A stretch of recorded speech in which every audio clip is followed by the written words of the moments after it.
This is what I'm afraid of.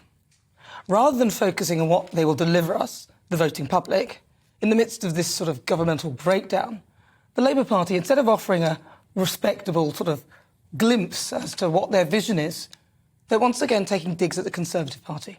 That's, of course, to detract from the fact that their leader, Sir Keir Starmer, was unable to say what a woman is, was let off from Beergate, which in my view seems somewhat dubious, and their lack of any real coherent policies. Actually, no, I tell a lie. They have finally put forward a nonsensical decarbonisation energy policy by 2030, which is somewhat unclear and has so far been poo-pooed by every energy expert I've spoken to. So instead of showing us, the electorate, what a mature party they are and a government in waiting, they've launched a childish attack on the Conservative Party in 4 scathing print ads aiming to capitalise on the Tory mess.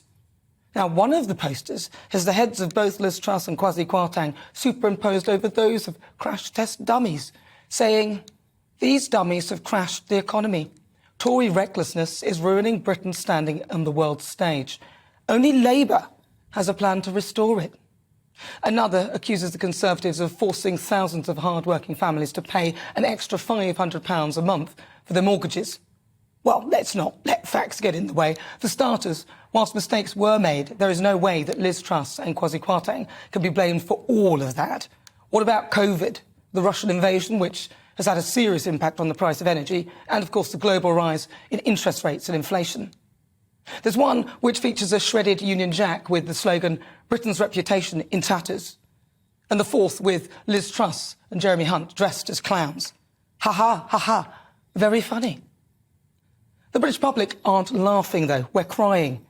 Perhaps you, the Labour Party, could explain how you can soothe our tears by offering us a credible alternative instead of sinking to a lower level. I almost preferred it when they actually said that when they had nothing to say, because if this is where they're coming from, we'll be out of the frying pan and into the fire if they're elected. It's like having a friend who waits for it all to go wrong and then offers no alternative and then goes, nah, nah, nah, nah, nah. Whose interest will a general election serve? And if the Labour Party do win one now, it won't be because they've done anything right. It'll be because they've done nothing at all.